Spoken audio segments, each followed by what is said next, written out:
వారం 10 ఒద్దుల సంది వానలు అస్సలు తగ్గుతలేవు. చూద్దామన్నా సూరన్న గానొస్తలేడు. పొద్దుమాపు అని ఏం లేదు. జర్రంతసేపు ఓర్పిస్తే మళ్ళా ముసరందుకుంటుంది. గా వానలకు పబ్లిక్ పడుతున్న తిప్పల అంత ఇంత కాదు.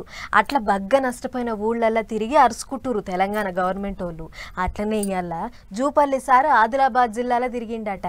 ఎక్కడెక్కడ తిరిగిండు, ఏంది కథ అనేది పురాగా అరుచుకొని వద్దాం పారో సార్. మంత్రి జూపల్లి సారు అసలు తగ్గుతలేడు పో. సందు దొరికితే చాలు పబ్లిక్ లో తిరిగే ఇగ్రం చేస్తుండు. గట్ల కొమరంభీం ఆసిఫాబాద్ జిల్లా జైనూరు మండలం మార్లవాయిలున్న మొగపొల్లగల సర్కార్ హాస్టల్లో నిద్ర చేసిండు మంత్రి సారు. చుట్టూ అడవిలో హాస్టల్, సెల్ ఫోన్ల సిగ్నల్ కూడా ఉండవు. వద్దని అధికారులు ఎంత మొత్తుకున్నా అసలు వినలేదట. అయితేనే ఓ మాపంతా హాస్టల్లోనే ఉన్నాడు సారు. గీ తమ్ముడొచ్చి సార్ పక్క పోయింటున్న బెడ్ మీద పక్కేసుకుంటే అప్పుడే వండుకుంటున్నవేందన్నట్టే లేపి గిసువంటి క్వశ్చన్లు అడిగిండు.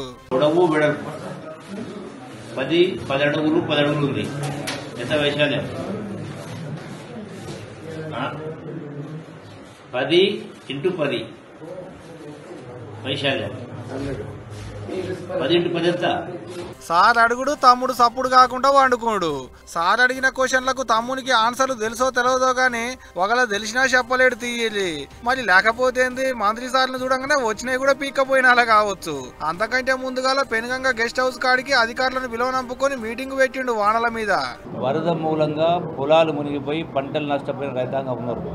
పంచాయతీరాజ్ రోడ్లు, R&B రోడ్లు కూడా దెబ్బతిన్నాయి. అట్లాగే అక్కడక్కడ చెరువులు, కుంటలకు, కాలువలకు గడ్డుపడి తెగిపోయినాయి.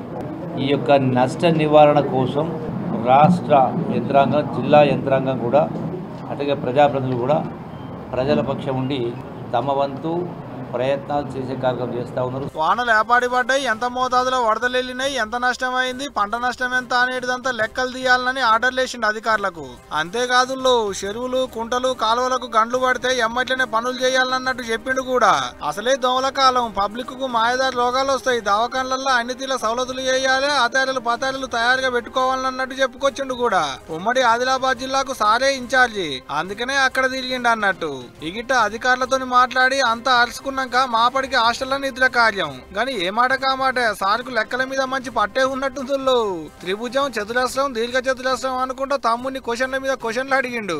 సార్ అడుగుడేమో గాని ఆయన పక్కన నేనెందుకు వండుకున్నారా దేవుడా అని మనసులో ఎంత గులుక్కుండో ఏమో పోండ్రికి తమ్ముడు.